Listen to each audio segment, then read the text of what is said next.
The land down under has never been easier to reach. United Airlines has more flights between the US and Australia than any other US airline, so you can fly nonstop to destinations like Sydney, Melbourne, and Brisbane. Explore dazzling cities, savor the very best of Aussie cuisine, and get up close and personal with the wildlife. Who doesn't want to hold a koala?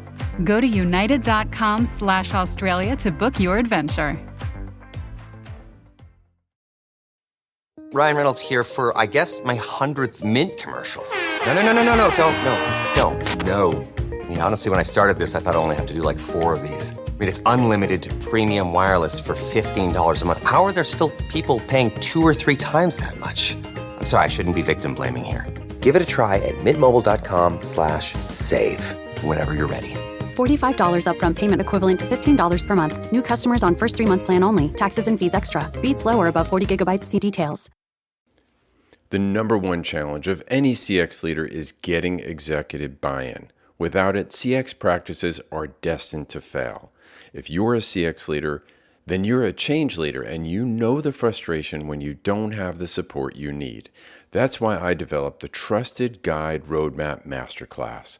It's unique because it's live, interpersonal, hands-on, and we give you proven frameworks, tools, calculators, and resources to empower you to effectively lead change. Enrollment is now open for this quarter's masterclass starting October 16th. Don't miss your chance to join us. To learn more, visit empoweredcx.com. Welcome to the Delighted Customers Podcast, now part of the Agile Brand Podcast Network. I'm your host, Mark Slayton, and I'm thrilled to have you join us. My mission is to empower leaders to delight their customers. Each episode, I bring on guests from diverse backgrounds who share valuable insights, wisdom, and practical tips that you can apply right away. Well, this is a very special episode of the Delighted Customers Podcast today. I can't tell you how excited I am to have my guest on the show, who was the very first guest of all my podcasts, and that on episode 1, and this is episode 100. Oh my gosh, a cool milestone, one that I had no idea would even happen. And let me tell you a little something special about my guest, who I don't know how I convinced him to come on the first episode, having never even done a single episode before. But I guess I give myself some selling skills credit for doing that, right? So my guest on the show is Jon Picoult, and Jon is the author of the Amazon bestseller, From Impressed to Obsessed, 12 Principles for Turning Customers and Employees into Lifelong Fans. And that's what we talked about on the first show. And that book was featured on the Wall Street Journal as a top reading pick, and it's earned praise from business luminaries like Horst Schulze, who was on episode 90. If you haven't listened to that, cool to listen to the guy who was a co-founder and former president of Ritz-Carlton. But today we're going to talk about something that really helped me early on. And I expressed this to Jon with gratitude in my early stages as a CX practitioner at a bank in the Mid-Atlantic. And that is the Watermark Consulting CX ROI study, which is really significant in the CX space. CX profession. Every CX professional should be aware of it. And today we're going to dig into it because Jon has once again issued an update of it. Jon Picoult, without further ado, welcome to episode 100. Hello, Mark. It is glad to be, I'm very happy to be back with you. And, I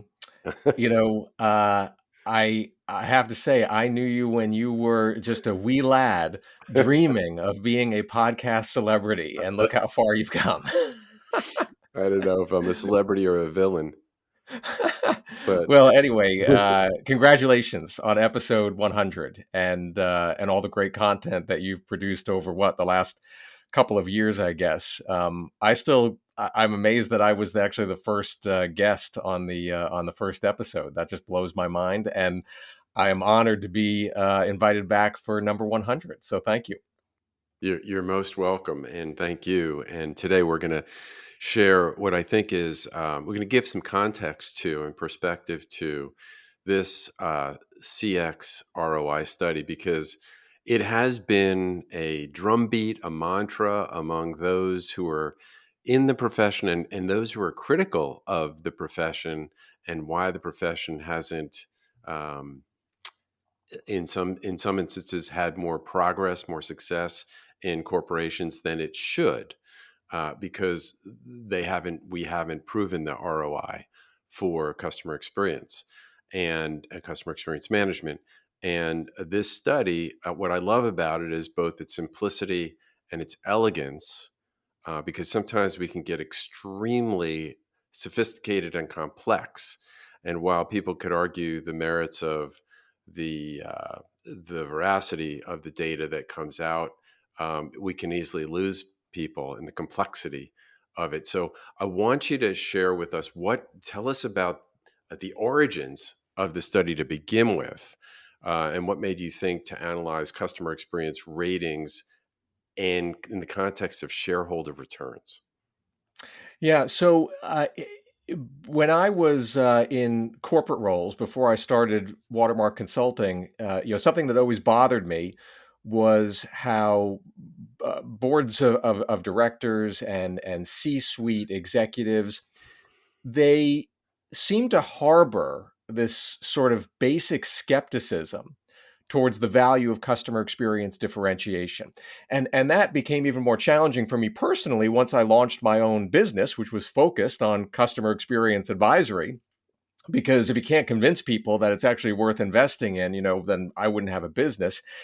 And the thing that really got under my skin was that I saw boards of directors and top executives would routinely take a leap of faith on a whole array of really significant investments, but they never seemed comfortable doing that when it came to customer experience. When you start talking about customer experience improvements, everybody's like, well, let's get the pencil out, let's sharpen it, make sure you show me, how I'm going to get every penny back. And just to illustrate what I mean by this, it's actually, here's a recent development that's a good example. The hiring of Brian Niccol to be CEO of Starbucks. His pay package is potentially worth over $116 million in the first year alone. To me, that is a leap of faith that the board of directors is taking. When you hire a celebrity CEO and you pay $116 million potentially, there is nobody at Starbucks, I can guarantee you, who can actually provide you a detailed cost-benefit analysis that bet is going to pan out. But why did they do it? Because they just felt intuitively this was the right person. Like they're going to get the value back. But if you had asked that company, that's hey, that's a lot of mocha latte frappuccino. It is. But imagine if a CX executive went to that company and said, "Hey, I want to spend $116 million on some new system that's going to help us understand our customers better, or better barista training, or whatever it is." There's probably going to be a deeper conversation that's triggered. And this is a perfect example to me of this idea that people make a leap of faith. It's like when companies make a big acquisition, it's actually enshrined in even accounting rules. When you make a big acquisition and you're going to pay more than the company you're buying is worth, what happens? You chalk it up to what's called goodwill. It's an actual accounting line item, which basically is the intangible value of all the synergies that you expect to receive. It is a manifestation of a leap of faith. And so it always bothered me that, like, why can't people just take this leap of faith when it comes to customer experience? And that's when it dawned on me. I was like, well, you've got to at sort of a macroeconomic level, as you said, in simple terms, you've got to show people there's something there, that this isn't soft and intangible, that it's real and bankable. And I remember vividly, it was Christmas time of 2009. I started my business in 2009. And I said to myself, what language do boards of directors and C-suiters understand? And what I came to realize was the language that they understand is the universal business language of shareholder value. Whether you're a public or a private company, like, you get that, because the idea in a for-profit business is you're trying to build value for your shareholders, no matter who that is. And so I said to myself, hey, wouldn't it be interesting to just take a look at the stock market performance of the top companies rated in customer experience versus the bottom? And that was it. I crunched the numbers, that holiday time in 2009. And it was 3 years of data that I had at that time. And it came out showing that the CX leaders far outperformed the laggards. And the study's been updated, every several years since then. But that's really how it all began. Just, my personal frustration with the fact that people wouldn't take a leap of faith on this, And as they so would with other investments. And so really smart and something, we talk about all the time on the show and people who are guests talk about is just so important to talk in the language of the audience that you're talking to. In this case, we're talking about the language of the C-suite. And so astute of you to say, hey, why go against the flow and have to make these connections and conjectures from NPS or customer satisfaction or Right. some other data? Let's speak their language. And so, say more about the methodology that is involved in this study. This show is sponsored by BetterHelp. It's hard to believe we're already into summer when life goes by so fast. It's important to take a moment to pause and check in. What do you want to celebrate so far from the year? And what are some adjustments you might want to make for the rest of the year? Therapy can help you take stock of your progress and set achievable goals for the next 6 months. You might want to think about your family, your friendships, your personal goals. Where do you feel like you're making progress, and where do you feel like you might be able to use some help? If you're thinking about starting therapy, give BetterHelp a try. It's entirely online. It's designed to be convenient, flexible, and suited to your schedule. You just fill out a brief questionnaire to get matched with a licensed therapist, and you can switch therapists at any time for no additional charges. This summer, take a moment. Visit betterhelp.com/delighted to get 10% off your first month. That's betterhelp.com/delighted. Yep. So for what's known as the cross-industry version of the study, which is looking at companies across multiple sectors as opposed to industry specific, what we do there is we take the top 10 rated companies in customer experience based on consumer surveys. Now, mind you, we're not doing the survey, so it's not like we're stacking the deck. What we've used through the years are we started off with Temkin Group's CX ratings that eventually morphed into Forrester's customer experience index when Bruce Temkin moved there. And then when Temkin moved over to Qualtrics, we started using the Qualtrics XM Institute customer ratings. And that's what we use to this day. And so basically what we're going to do is we're going to take the top 10 companies in those ratings, the bottom 10 companies in those ratings, and we're going to create a model stock portfolio based on those two, equally weighted. So you assume you have like $100, you're going to spread it equally among those 10 companies that are in the lead, and then another $100 spread among the 10 companies that are lagging. Now, one careful, important nuance here is we actually pretend that we've invested in the companies the year before they actually hit the rankings. Because one criticism you could have if you did the model portfolios based on the current, the following year's stock performance, you could say, well, maybe people are using the XM ratings to actually guide investments. And so that's what's, pricing up the, boosting the stock price of the leaders. So we basically, for example, last year they came out with their ratings. That was 2023. So we pretended that we bought those stocks in 2022. And each year you liquidate the portfolio, you take whatever gains or losses, and then you reinvest it in the following year's leaders and laggards. So that's how we come up with sort of an average portfolio return for the leader and for the laggard portfolio. Yeah.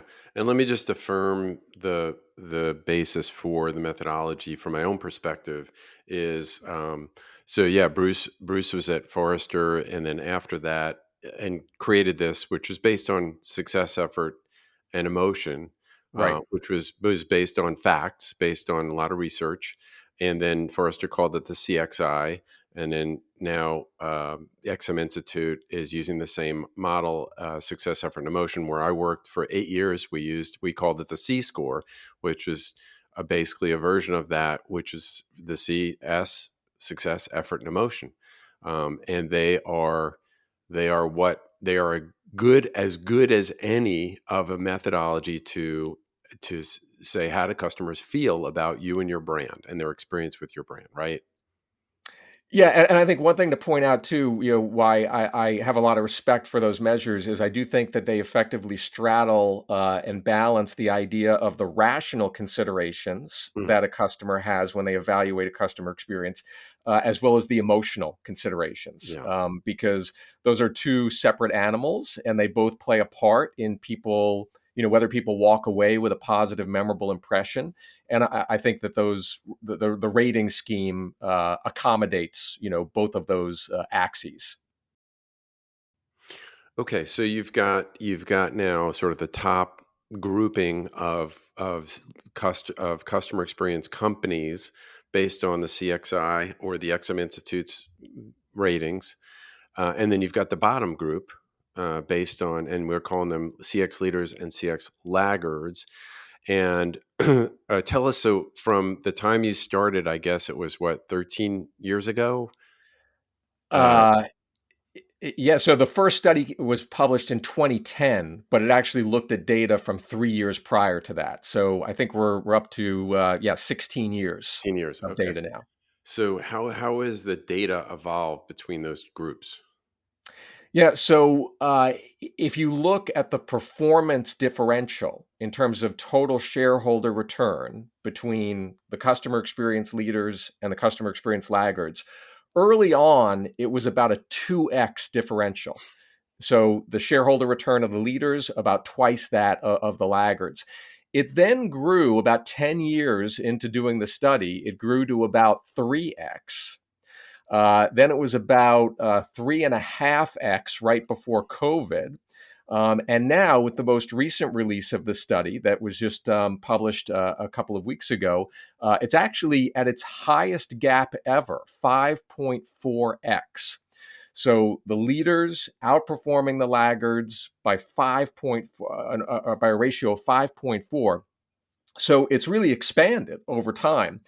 I think that's interesting. I'm not suggesting that it might not contract in the future because it Mhm. expands, it contracts a bit, but I do think what it perhaps illustrates is kind of the flywheel effect of great customer experiences. The notion that, once you get this working well and you Mhm. get momentum and that flywheel starts to really spin, you become unstoppable to some degree and it just sort of widens your lead relative to other players. One thing I would also mention, just because it's worth noting, this latest update to the study was the first one that incorporated data from during and after the pandemic. And so when you look at how we went from 3.4x to 5.4 in the span of a few years, this is pure theory on my part, but one thing that I do wonder is if uh, there was a pandemic impact there in the sense that some of the companies in the leaders category, their return, their outsized return, might have been amplified just by what was going on in the industry they were in. And specifically, I'm thinking about online retailers. So Amazon, as an example, which is a perennial leader in these ratings, online retailers did very well when COVID hit, given the nature of their business.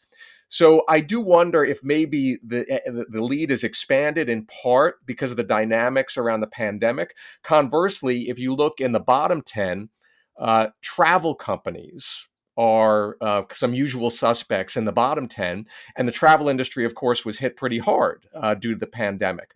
So I feel like the problems of the laggards may have been exacerbated in the latest round of the study, given the dynamics of the pandemic, and some of the leaders' gains may have been amplified. And maybe that's one reason why we've seen this pretty significant expansion in the performance differential over the past few years. Interesting. Did you notice anything unique based on a look at industries? Um, I don't think so. No. There are what I'll call some usual suspect industries that tend to appear in the top 10 and the bottom 10. But no, I don't recall seeing any kind of significant shuffling of that. Like I said, the travel example, there are some travel companies that seem to always fall to the bottom. And just during pandemic time, I think that they got hit hard, not just by the poor customer experience, but just by the tide going out in general with that entire business. Okay, so related to the study, you're now breaking them down by industry in terms of CXR ROI.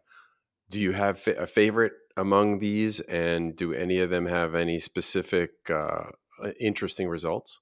Yeah, so there is one of the industry studies that I really like and find particularly interesting, and that is the airline study. Hmm. And let me explain why. First, the airline study. To kind of cut to the chase here, it's 13 years of data, and the airlines that lead in customer experience are outperforming those that lag by 134 basis points. Okay, so pretty wide margin. But here's what I really love about the airline study. First, the industry is really interesting because it's a business that many would argue is highly commoditized. You're basically shopping for price, and there's very little differentiation that's possible. So people might look at that industry and say, how could customer experience possibly matter? It is a business that is very monopolistic. The top four airline carriers account for 2/3 of the market. Hmm. And they've got a lock on, a lot of gates within airports. So if an airline consistently disappoints you, as a flyer, it can be hard to not fly that airline, right? Because you might not have any other choice, which again adds ammunition to this idea. How can customer experience matter? Because Yes. flyers don't really have choice, and they can't really just boycott airlines. The last thing that I think is really interesting is that most all of the airlines are public companies. If you think about the cross industry study and the XM Institute ratings, there are a lot of companies in there that are private, and those immediately get thrown out of our analysis, right? Because they don't have a shareholder return. And so the airline study is very pure in the sense that every player, pretty much every player, every major player certainly, is a public company. And their focus is on one thing only, and that's air travel.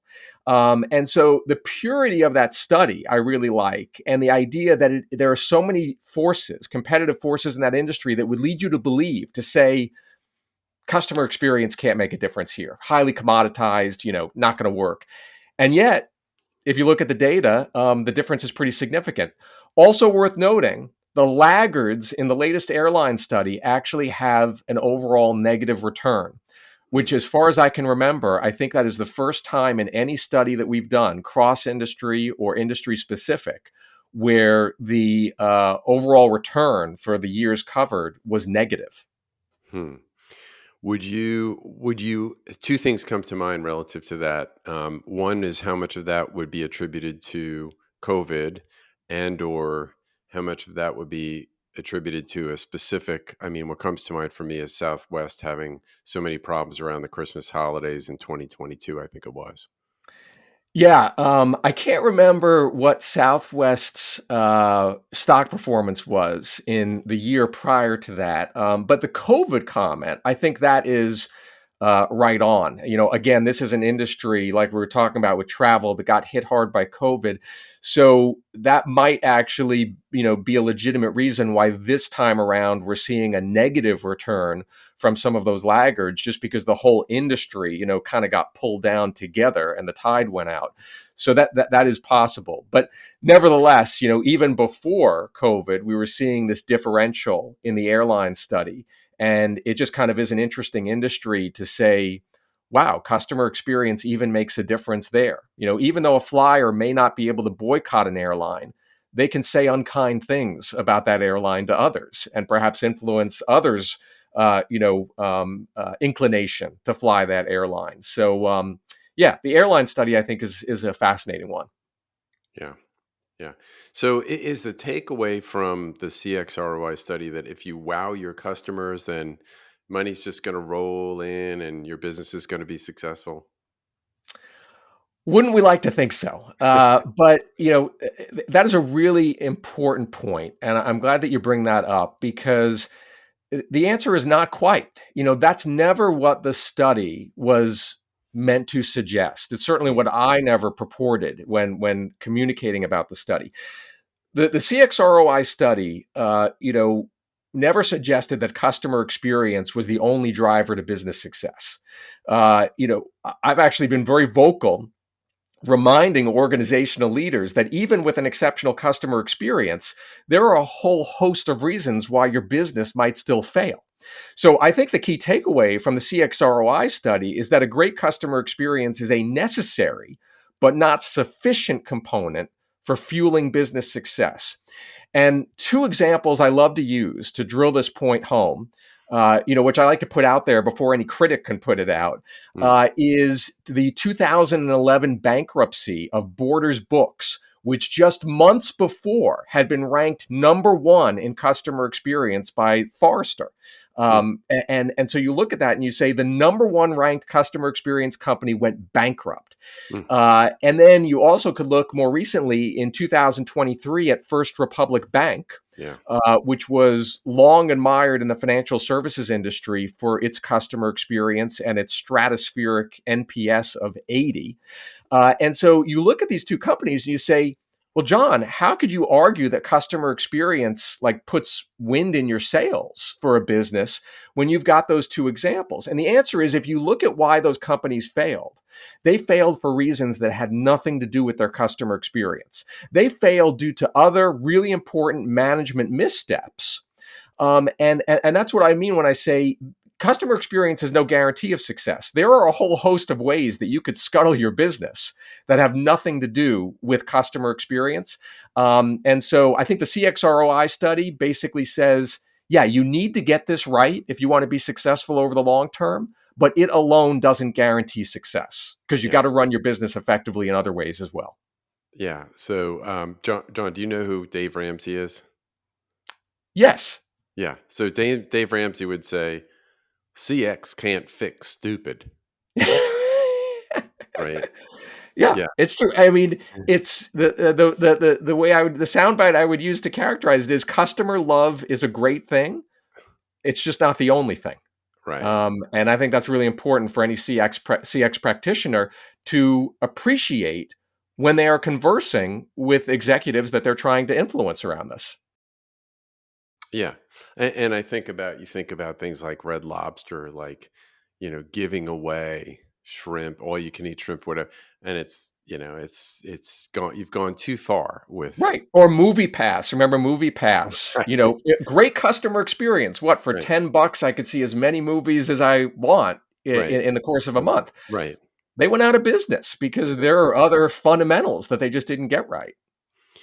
Excellent. So based on your experience sharing the study with your clients and what's going out there in public and you've gotten some exposure. I've shared on my LinkedIn post. I always love to support your studies. How would you recommend CX practitioners use this information? Yeah. So, one thing I think is important, as we just discussed, I think you've got to be clear-eyed about what the study does and does not say. And you've got to be willing to put all those cards on the table. You want to be transparent. But I think ultimately what the CX ROI study is good at is it's a conversation starter. It is meant to get people's attention, particularly skeptics. It is meant to pique their interest by showing them that the benefits of a great customer experience are not soft and intangible, but rather are very real and very bankable. And it offers then a springboard for a deeper dialogue about that macroeconomic case for customer experience. The idea that there's a loyalty lift to be earned here, where you get higher revenues, better controlled, if not reduced expenses, and improved profitability as a result. Then hopefully, once you've got people's attention, then you can sort of advance the discussion and you can start quantifying the potential economic impact to your specific organization. Getting the board of directors, getting the C-suite to think, for example, what would a 10 basis point improvement in retention rates mean to our bottom line? What would a 1% increase in referral rates mean? What would a 10% reduction in post-sale service inquiries mean? What would a 5% reduction in product return rates mean? That's when you start to dig a little deeper and show the economics at a company level. But it has to begin by getting people's attention. And as you said up front, Mark, this study was designed very deliberately to be easy to understand, simple, straightforward. Top 10, bottom 10. Look at the results. And the idea is you've got to pique people's attention, particularly since so many executives harbor deep-seated skepticism towards the idea that customer experience really pays off in the long run.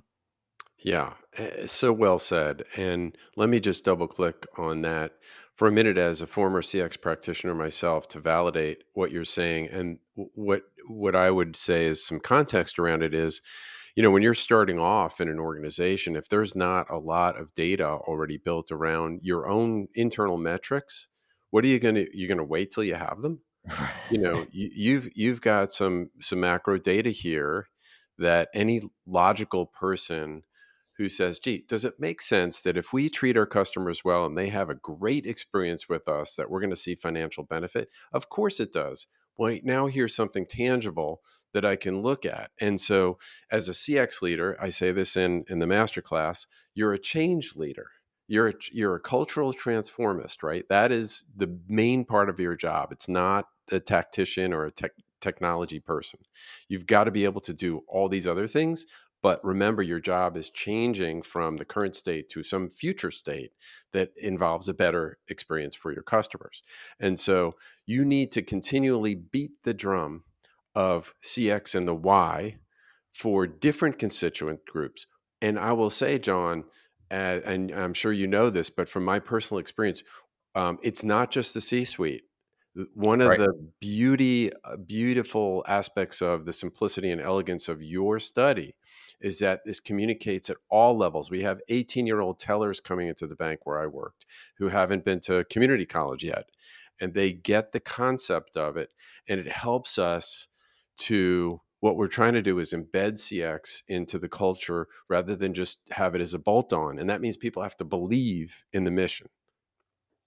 Yeah, absolutely. And I think that's a really good point that this message has relevance throughout the entire organization. You might need to convince the board and the C-suite in order to really, get the company to invest significantly in it. But the missionary work has to be done at all levels of the organization, from the C-suite to the front line. And yeah, I think that you're right. The way the study is designed and the simplicity of it can foster that conversation with any constituency that you're trying to influence. Excellent. Well, Jon, I could talk to you all day, but we We'll have do to wait need. to episode 1000. I'd like you to hold a spot for episode 200 if you're okay with that. Absolutely will. It'll be All my right. pleasure. I'm honored, but I do want to ask, because where we were 2 years ago is very different than where we are today in the world of business, because these two letters have entered into our world in a big way, and people in the CX world, the other two letters I'm talking about are AI, and are trying to contemplate, navigate, think about how they fit in as CX leaders, and how AI should fit into CX, and how it's being used in many ways is in some ways antithetical to CX. So tell us from your perspective how companies should be thinking about applying AI into their organization. The first thing that comes to my mind, and this isn't directly answering your question, but I'll get to that in a minute. But I think that the first thing you need to be thinking about is the risk of how you proceed. And what I mean by that is I feel it is so easy for companies to get intoxicated by this technology, and it's not unique to AI. I mean, you could go back to any technology innovation in the past decade, 2 decades, and it's just, it's human nature. It's shiny object syndrome. We gravitate to the neat new thing, and we throw money at it, and we want to make sure we're on the leading edge. The fact of the matter is, if you look through the annals of corporate history, you could pretty make a strong argument that it's not important to always be the first mover. with new technology, that actually the fast follower is the one that gets it right. And the reason I lead with that is because something that really concerns me is when I see companies that are getting on the AI bandwagon and it's at the expense of other fundamentals in their customer experience. So, you roll out that newfangled AI powered chatbot, and you're promoting it and everything, and you're super excited about it, but first it doesn't work the way the customer wants it to work. But even beyond that, let's say it actually works well, you've just got customers who they want to talk to a person and they've got a complex issue and they don't want to have to navigate through the gauntlet of the AI chatbot. And what you're doing there is you're sowing the seeds for frustration, and that's going to sap loyalty. And so if you look at the long-term trend of customer experience quality as measured by, some of the marquee studies out there, it's kind of flatlined if you look over 30, 40 years. And you say to yourself, with all of those technological innovations, AI and otherwise, why haven't we moved the needle? And my opinion is, I think that in many cases, we haven't moved the needle because people are forgetting just some of the basics, the fundamentals, the idea of being responsive to your customer, demonstrating advocacy for them, making them feel better after they have interacted with you as compared to before. And so I think you've got to be careful getting drunk on the AI technology and AI washing everything, because I just think that's not going to lead to good things. Now, with that said, if I answer specifically where I think the greatest short-term opportunity is, in my view, I think it's AI as an enabler for the people that are actually interacting with your customers. And I'll give you sort of, what I think would be a classic example here of people that are working in a contact center that are either fielding incoming customer chat requests or calls.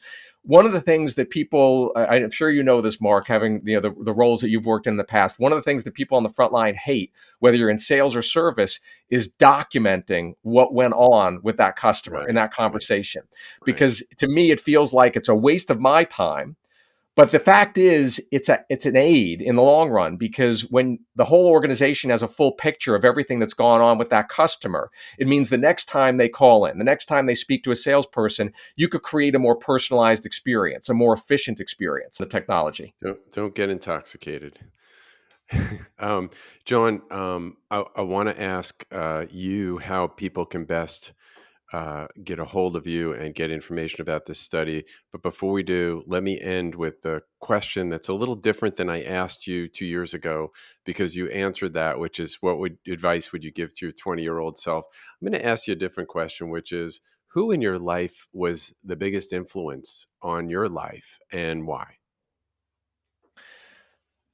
Wow. Well, I would say my parents. And if I had to pick one, I mean, they were both right. This is like, which is your favorite child? But one thing I'd have to say is about my dad, who was in business himself. And I think, one thing that he taught me, and this sort of carries into the CX ROI study, was that business communication, written or verbal, need not be boring. And that there are ways to make it engaging. He was a great writer, and he was actually a securities analyst, on Wall Street. And that's something that I learned from him, was the idea that you can inject personality into how you communicate in a business setting, and that can actually help amplify your message and help people to take your message more seriously and to really absorb it. So I give him credit for that, and that certainly helped shape my approach in the business world going forward. Beautiful. Thanks, Dad. Hey, Jon, how might people get a hold of the study and reach you if they want to? Yep. So, the best way to get a hold of the study is if you go to Watermark's website, which is watermarkconsult.net. And you can also learn more about me and my other work at jonpicoult.com, JONPICOULT.com.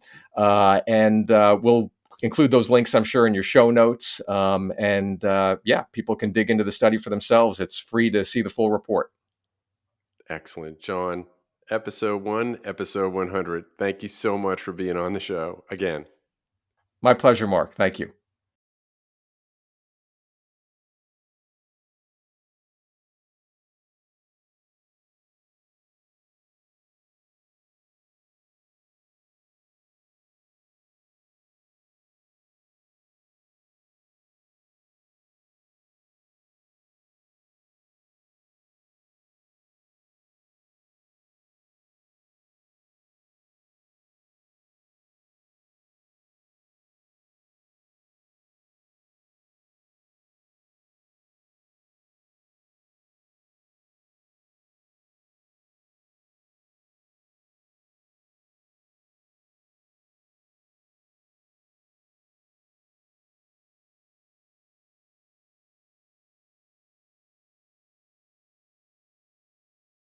Are you struggling with customer experience challenges?